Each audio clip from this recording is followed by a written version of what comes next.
Good morning students. मेरा नाम है वैभव और आज हम पढ़ेंगे कक्षा 11 केमिस्ट्री का चैप्टर 3 तत्वों का वर्गीकरण एवं गुणधर्मों में आवर्तता का पार्ट 3। अभी तक हम 2 भाग पढ़ चुके हैं। आज हम तीसरे भाग पर दृष्टि डालेंगे और इसे अच्छे से समझेंगे। ठीक है, तो चलिए बिना किसी देरी के शुरू करते हैं। तो आज हम पढ़ेंगे आवर्त सारणी की उत्पत्ति। ये आपकी पुस्तक में 3.2 पर दिया हुआ है, तो अवश्य इस पे दृष्टि डाल लीजिएगा। ठीक है, कि कैसी जो हमारी आवर्त सारणी है, पीरियोडिक टेबल है, उसकी उत्पत्ति हुई। ठीक है, चलिए। तत्वों के गुणधर्म उनके परमाणु भारों के आवर्ती फलन होते हैं। ये किसने, ये मेंडलीव ने कहा था कि जो तत्वों के गुणधर्म है, जो एलिमेंट्स की प्रॉपर्टीज हैं, वह उनके परमाणु भारों, है ना, जो एटॉमिक मास है, उसकी आवर्ती फलन होते हैं। मेंडलीव ने तत्वों को क्षैतिज पंक्तियों एवं ऊर्ध्वाधर स्तंभों में उनके बढ़ते हुए परमाणु भार के अनुसार सारणी में इस तरह क्रम में रखा कि समान गुणधर्मों वाले तत्व एक ही ऊर्ध्वाधर स्तंभ या समूहों में स्थान पाए। ठीक है, जो मेंडलीव थे उन्होंने तत्वों को क्षैतिज पंक्तियों एवं जो ऊर्ध्वाधर स्तंभ थे, है ना, जो वर्टिकल कॉलम्स थे, उनमें बढ़ते हुए परमाणु भार के अनुसार सारणी में लगाया, है ना। मतलब उन्होंने जो तत्व थे वह एटॉमिक मास, परमाणु भार के अनुसार सारणी में क्रम में रखे, इस तरह से कि जो समान गुणधर्मों वाले तत्व हैं वह एक ही ऊर्ध्वाधर स्तंभ या समूहों में स्थान पाए, कि जिनके गुणधर्म या प्रॉपर्टी समान है वह एक ही ऊर्ध्वाधर स्तंभ या समूहों में स्थान पाए। मेंडलीव द्वारा तत्वों का वर्गीकरण निश्चित तौर पर लूथर मेयर के वर्गीकरण से अधिक विस्तृत था। ठीक है, मेंडलीव ने आवर्तता के महत्व को पूर्ण रूप से समझा और तत्वों के वर्गीकरण के लिए अधिक विस्तृत भौतिक एवं रासायनिक गुणधर्मों को आधार माना। जो मेंडलीव थे उन्होंने आवर्तता के महत्व को पूर्ण रूप से समझा और जो तत्वों का वर्गीकरण था, है ना, जो क्लासिफिकेशन कर रहे हैं कि उन्हें अलग अलग कर रहे हैं, वर्गीकरण कर रहे हैं, तो तत्वों के वर्गीकरण के लिए अधिक विस्तृत भौतिक एवं रासायनिक गुणधर्मों को आधार माना। और तत्वों का क्लासिफिकेशन या फिर वर्गीकरण करने के लिए उन्होंने अधिक विस्तृत भौतिक मतलब फिजिकल एवं केमिकल प्रॉपर्टीज जो होती हैं तत्वों की, है ना, हर तत्व की कुछ ना कुछ भौतिक एवं रासायनिक गुणधर्म होते हैं, तो उन्होंने उनका आधार क्या था क्लासिफिकेशन या वर्गीकरण का, भौतिक एवं रासायनिक गुणधर्म। तो मेंडलीव ने अधिक विस्तृत भौतिक एवं रासायनिक गुणधर्मों को आधार माना वर्गीकरण के लिए, है ना, तत्वों के। विशेष रूप से मेंडलीव ने तत्वों द्वारा प्राप्त यौगिकों के मूलानुपाती सूत्रों तथा उनके गुणधर्मों की समानता को आधार माना। और विशेष रूप से जो मेंडलीव थे उन्होंने तत्वों द्वारा प्राप्त जो एम्पेरिकल फॉर्मूला होते हैं यौगिकों के, है ना, मतलब कंपाउंड्स के यौगिकों के मूलानुपाती पाती सूत्र, जिन्हें हम एम्पेरिकल फॉर्मूले के नाम से जानते हैं, और तथा उनके गुणधर्मों की समानता को आधार माना। वह यह जानते थे कि यदि परमाणु भार के क्रम का पूर्णता पालन किया जाता तो कुछ तत्व उनके द्वारा किए गए क्रम में आवर्त सारणी में नहीं रखे जा सकते थे, है ना। उन्होंने परमाणु भार मतलब जो परमाणु भार था, एटॉमिक मास था, उसके हिसाब से तो आवर्त सारणी में तत्वों का वर्गीकरण किया, लेकिन उसके साथ साथ एम्पेरिकल जो यौगिकों के मूलानुपाती सूत्र होते थे तथा उनके जो गुणधर्म है ना, मतलब तत्वों की कुछ प्रॉपर्टीज होती हैं कि गलनांक ज्यादा है, गलनांक कम है, इस प्रकार की, है ना, तो उन्होंने इनके गुणधर्मों को भी आधार माना, क्योंकि उन्हें पता था कि अगर वह पूर्णता सिर्फ परमाणु भार के क्रम में तत्वों को लगाएंगे, है ना, उनका क्लासिफिकेशन करेंगे, वर्गीकरण करेंगे, तो कुछ तत्व हैं जो उनके द्वारा दिए गए क्रम में आवर्त सारणी में नहीं रखे जा सकते थे। ठीक है, सिर्फ अगर किसके परमाणु भार के आधार पर हम तत्वों का वर्गीकरण करते हैं। ठीक है, इतना समझ आया, तो हम आगे चलते हैं। समान रासायनिक गुण दर्शाने वाले तत्वों को आवर्त सारणी में उचित स्थान देने के लिए उनके परमाणु भारों के क्रम की उपेक्षा की। जिनमें समान रासायनिक गुण थे, है ना, जो तत्व समान रासायनिक गुण दर्शाते थे, उन तत्वों को आवर्त सारणी में उचित स्थान देने के लिए उनके परमाणु भारों के क्रम की उपेक्षा की।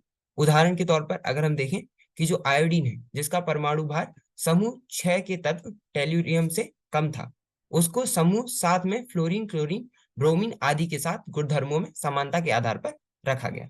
ठीक है, किसे, आयोडीन का, जिसका जो परमाणु भार था वह समूह 6 के तत्व टेल्यूरियम से कम था, है ना, फिर भी उसे समूह साथ में फ्लोरीन, क्लोरीन, ब्रोमीन आदि के साथ रखा गया। क्यों? क्योंकि उनके जो गुणधर्म थे वह इनसे मिलते जुलते हैं। और आज हमें पता है कि जो आयोडीन है ना, अगर हम मॉडर्न पीरियोडिक टेबल की बात करें, आपने कहीं ना कहीं पढ़ी होगी, है ना? तो अभी हम उसके बारे में और अच्छे से पढ़ेंगे।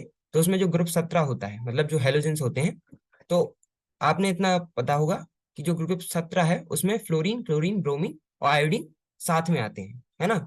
अभी जो हम आवर्त सारणी पढ़ते हैं, तो मेंडलीव ने भी उस समय पर जब अपनी पीरियोडिक टेबल आवर्त सारणी दी थी, तो उन्होंने आयोडीन को समूह सात में, मतलब उन्होंने आयोडीन को फ्लोरीन, क्लोरीन, ब्रोमीन आदि के साथ रखा था, क्योंकि इनके जो गुणधर्म थे वह मिलते जुलते थे।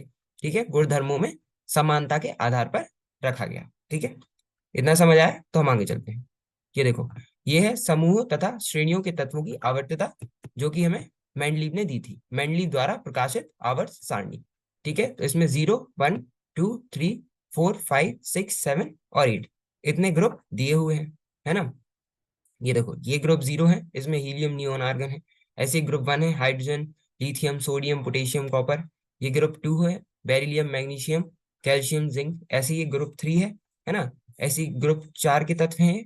ऐसे ग्रुप 5 के नाइट्रोजन, फास्फोरस, वेनेडियम, आर्सेनिक, है ना? ये ग्रुप 6 के हैं ऑक्सीजन, सल्फर, क्लोरीन, सेलेनियम। ऐसे ग्रुप 7 के देखो, यहाँ पे है फ्लोरीन, क्लोरीन, मैग्नीज और ब्रोमीन। और ये है 8वां ग्रुप, जिसमें जो पहले, दूसरे और तीसरे आवर्त में तत्व नहीं है ना, जगह खाली छोड़ी हुई है।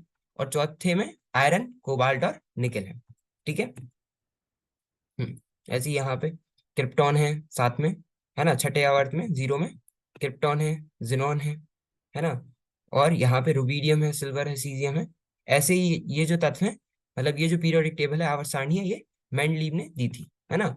मेंडलीव द्वारा प्रकाशित आवर्त सारणी। ठीक है, जिसमें ग्रुप्स कितने हैं? 7 हैं। और आवर्त कितने हैं? 1, 2, 3, 4, 5, ये 9 और 10, 11, 12। इनमें कई जगह जो थी वह खाली थी, और कई जगह जो ऐसी थी जो खाली इसलिए रखी थी मेंडलीव ने, क्योंकि उन्हें पता था कि यहाँ पे कोई ना कोई तत्व होगा, लेकिन अभी उन्हें उसकी खोज नहीं है, क्योंकि उस टाइम पे सारे तत्वों की खोज नहीं हुई थी जो अभी हमारे पास, जिनकी खोज हो चुकी है ना? तो मेंडलीव ने कई जगह हैं जो ऐसे अपनी आवर्त सारणी में खाली छोड़ दी थी। तो कुछ में जगह खाली छूटी हुई है और कुछ में तत्व हैं। ठीक है, तो 12 हमारे पास आवर्त है, और ये 0 से 7 तक, और ये 8वां ग्रुप। ठीक है, इतना समझ आया? तो हम आगे चलते हैं। ठीक है, उन्होंने समान गुणधर्मों वाले तत्वों को एक समूह में रखने की प्राथमिकता को आधार मानते हुए यह प्रस्तावित किया कि कुछ तत्व जो खोजे नहीं गए थे के लिए सारणी में कुछ रिक्त स्थान छोड़ दिए गए। उन्होंने जो जो मेंडलीव थे, उन्होंने समान गुणधर्मों वाले तत्वों को, जिनकी प्रॉपर्टीज, है ना, जैसे अभी हमने देखा आयोडीन, फ्लोरीन, क्लोरीन, है ना? तो आयोडीन को उन्होंने फ्लोरीन, क्लोरीन, ब्रोमीन के साथ में रखा। क्यों? क्योंकि इनके गुणधर्मों में समानता थी। तो मेंडलीव ने समान गुणधर्मों वाले तत्वों को एक समूह में रखने की प्राथमिकता को आधार मानते हुए यह प्रस्तावित किया कि कुछ तत्व जो खोजे नहीं गए थे के लिए सारणी में कुछ रिक्त स्थान छोड़ दिए गए। और इसे आधार मानते हुए जो कुछ तत्व जो वो मानते थे कि अभी खोजे नहीं गए, लेकिन वह यहीं पर, मतलब उनका स्थान उन्हें तय कर दिया था कि उनका स्थान यही आएगा, और यहाँ कोई तत्व है जो कि अभी खोजा नहीं गया, तो उनके लिए सारणी में कुछ रिक्त स्थान छोड़ दिए गए।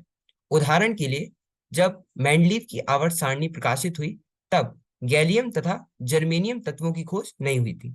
ठीक है, जब मेंडलीव की जो आवर्त सारणी है वह प्रकाशित हुई, उस समय जो गैलियम है, जैसे हम, जो गैलियम है और जर्मेनियम है, ये दोनों तत्व जो है उनकी खोज नहीं हुई थी। परंतु जो मेंडलीव थे, उन्होंने एल्यूमिनियम और सिलिकॉन के नीचे एक एक रिक्त स्थान छोड़ा, और इन तत्वों का नाम क्रमशः एका एल्यूमिनियम तथा एका सिलिकॉन रखा। ठीक है, मतलब कुछ तत्व थे, देखो, मेंडलीव ने जो प्राथमिकता दी वह उन तत्वों की को दी कि जो समान गुणधर्मों वाले तत्व हैं, उन्हें एक समूह में रखने की प्राथमिकता मेंडलीव ने दी। ठीक है, और उसको आधार मानते हुए उन्होंने यह प्रस्तावित किया कि जो कुछ तत्व हैं उनके लिए सारणी में कुछ स्थान रिक्त छोड़ दिए गए हैं, है ना? क्योंकि उस समय पर उन तत्वों की खोज नहीं हुई थी। उदाहरण के लिए, जैसे कि मेंडलीव ने आवर्त सारणी जब प्रकाशित हुई थी, उस समय गैलियम और जो जर्मेनियम थे, इन तत्वों की खोज नहीं हुई थी। परंतु मेंडलीव ने एल्यूमिनियम और सिलिकॉन, इन्हों किसके लिए? एल्यूमिनियम और सिलिकॉन, इन तत्वों के नीचे एक एक रिक्त स्थान छोड़ा और इन तत्वों का नाम क्रमशः एका एल्यूमिनियम तथा एका सिलिकॉन रखा, है ना। मतलब रिक्त स्थान छोड़ दिया और बताया कि एल्यूमिनियम के नीचे एका एल्यूमिनियम तत्व आएगा और सिलिकॉन के नीचे एका सिलिकॉन तत्व आएगा, जो कि अभी खोजे नहीं गए थे। मेंडलीव ने ना केवल गैलियम और जर्मेनियम तत्वों के होने की प्रागुक्ति की, बल्कि इन तत्वों के कुछ भौतिक गुणधर्मों का ब्यौरा भी दिया, है ना। एक तो ये बताया कि गैलियम और सिलिकॉन के बीच में रिक्त स्थान छोड़ दिया और बताया कि इनके नीचे गैलियम एल्यूमिनियम के नीचे एका एल्यूमिनियम तत्व आएगा और सिलिकॉन के नीचे एका सिलिकॉन तत्व आएगा। और सिर्फ उन्होंने नाम नहीं बताया, उन्होंने गैलियम और जर्मेनियम, जिसे वो एका एल्यूमिनियम और एका सिलिकॉन बोल रहे थे, उन तत्वों के होने की प्रागुक्ति की, बल्कि इन तत्वों के जो कुछ भौतिक गुणधर्म है ना, फिजिकल प्रॉपर्टीज, इनका भी ब्यौरा दिया, इनके कुछ भौतिक गुणधर्मों का भी ब्यौरा दिया। बाद में खोजे गए इन तत्वों के प्रागुक्त गुणधर्मों तथा प्रायोगिक गुणधर्मों को सारणी 3.3 में सूचीबद्ध किया है। अभी हम उसे देखते हैं कि ये जो गैलियम और जर्मेनियम है ना, और जो एका एल्यूमिनियम और एका सिलिकॉन मेंडलीव ने बोला था, तो उनकी जो भौतिक गुणधर्म थे जो मेंडलीव ने बताए थे, और अभी जो गैलियम और जर्मेनियम है, इनके जो भौतिक गुणधर्म है, इसमें हम देखेंगे, इनकी तुलना देखेंगे कि कैसे जो मेंडलीव ने बताया था लगभग लगभग वैसे ही उनके भौतिक गुणधर्म निकले गैलियम और जर्मेनियम के। ठीक है। मेंडलीव की मात्रात्मक प्रागुक्तियों और कालांतर में उनकी सफलता के कारण उन्हें और उनकी आवर्त सारणी को काफी प्रसिद्धि मिली। ठीक है। मेंडलीव की मात्रात्मक प्रागुक्तियों मतलब वो ये भी बता रहे थे कि जो तत्व हैं, मतलब जो तत्व अभी खोजे नहीं गए परंतु ये हैं, और साथ में उनका ब्यौरा भी दे रहे हैं भौतिक गुणधर्मों का, है ना। तो इस वजह से उन्हें और उनकी आवर्त सारणी को काफी प्रसिद्धि मिली। मेंडलीव की सन 1905 में प्रकाशित आवर्त सारणी को चित्र 3.1 में दर्शाया गया है, जिसपे अभी हमने दृष्टि डाली, है ना। ये कब 1905 में इसको प्रकाशित किया गया था। ठीक है, इतना समझ आया तो हम आगे चलते हैं। ये देखिए, यह है सारणी 3.3। मेंडलीव द्वारा एका एल्यूमिनियम, जिसे हम गैलियम के नाम से जानते हैं, तथा एका सिलिकॉन, जिसे हम जर्मेनियम के नाम से जानते हैं, तत्वों की प्रागुक्ति, है ना। क्या अभी हमने पढ़ा कि जो एल्यूमिनियम के नीचे और सिलिकॉन के नीचे, है ना, ये याद रखना कि एल्यूमिनियम और सिलिकॉन के नीचे मेंडलीव ने रिक्त स्थान छोड़े थे और बताया था कि एल्यूमिनियम के नीचे एका एल्यूमिनियम तत्व आएगा और सिलिकॉन के नीचे एका सिलिकॉन तत्व आएगा, और इनकी भौतिक गुणधर्मों का भी हमें ब्यौरा दिया था, है ना। और फिर जब बाद में गैलियम और जर्मेनियम आए, है ना, तो हमें पता चला कि इनके भौतिक गुणधर्म बिल्कुल, मतलब इनके जो गुणधर्म है वह जैसे गैलियम का एका एल्यूमिनियम से मिलता है और जर्मेनियम का एका सिलिकॉन से मिलता है। तो अभी हम उन्हीं को देखें। जैसे गुण देखें, परमाणु भार, है ना, ये है गुण, ये है एका एल्यूमिनियम, जो कि जिसका ब्यौरा हमें मेंडलीव ने दिया था। भविष्य सूचक तत्व, है ना, मतलब उस टाइम पे ये तत्व जो थे वह खोजा नहीं गया था, परंतु उन्होंने उसे बताया था कि ऐसा तत्व आएगा, है ना, जिसे उन्होंने एका एल्यूमिनियम बोला था। और ये गैलियम है, खोजा गया तत्व, है ना, जो कि हमने खोजा, और इसकी जो भौतिक गुणधर्म थे, मतलब इनके जो गुणधर्म थे, वह एका एल्यूमिनियम से मिलते जुलते हमें प्राप्त हुए। वैसे एका सिलिकॉन, जिसे मेंडलीव ने बताया था कि ये तत्व भी अभी खोजा नहीं गया है परंतु खोजा जाएगा। और ये जर्मेनियम, जो कि खोजा गया तत्व है। ठीक है। तो अगर हम परमाणु भार देखें तो एका एल्यूमिनियम का 68 है ना, और गैलियम का 70 है, तो लगभग लगभग बराबर है ना, मतलब थोड़ा अंतर है। ऐसी एका सिलिकॉन का 72 है और जर्मेनियम का 72.6 है ना, तो इसमें से 0.6 का फर्क है। तो आप देख सकते हैं कि लगभग लगभग समान, या फिर थोड़ी सी डेविएशन, मतलब थोड़ा सा अंतर है। अगर हम घनत्व देखें तो एका एल्यूमिनियम का है 5.9 और गैलियम का है 5.94, है ना, तो इसमें भी काफी कम अंतर है। वैसे ही एका सिलिकॉन का घनत्व 5.5 और जर्मेनियम का घनत्व 5.36, है ना, तो इसमें भी काफी कम अंतर है। अगर हम गलनांक देखें तो एक एल्यूमिनियम का क्या है, निम्न है, काफी कम है, और गैलियम का कितना है, 302.93, 93, है ना, 302.93, जो कि काफी कम होता है ना। और एका सिलिकॉन का उन्होंने बताया था उच्च है, और जब जर्मेनियम का है तो कितना है, 1231 आया है, जो कि काफी ज्यादा होता है ना। तो उन्होंने जितने भी गुणधर्म बताए हैं, लगभग लगभग एका एल्यूमिनियम का गैलियम से मिलते हुए हैं और एका सिलिकॉन के जर्मेनियम से मिलते हुए हैं। उन्होंने बताया कि जो ऑक्साइड का सूत्र होगा एका एल्यूमिनियम का, वह क्या होगा, E2O3, जिसमें ई क्या है, जो तत्व है वह है ना। तो जब गैलियम का ऑक्साइड का सूत्र आया तो वह क्या है, Ga2O3, तो यहाँ पे ई की जगह जीए था, है ना। तो अगर हम देखें तो ऑक्साइड का सूत्र भी मिलता जुलता है, E2O3 और Ga2O3। ऐसे ही ए का सिलिकॉन का बताया EO2, है ना। और जर्मेनियम का जो खोजा गया तत्व था, है ना, उसका ऑक्साइड का सूत्र क्या था, GeO2। तो ये भी मिलते जुलते हैं। ऐसे ही जो क्लोराइड के सूत्र थे, तो ए का एल्यूमिनियम का ECl3, गैलियम का GaCl3, है ना, ये भी मिलता जुलता है कि ई की जगह Ga है। ऐसे ही ए का सिलिकॉन का था ECl4 और जर्मेनियम का GCl4, जो भी काफी मिलते जुलते हैं।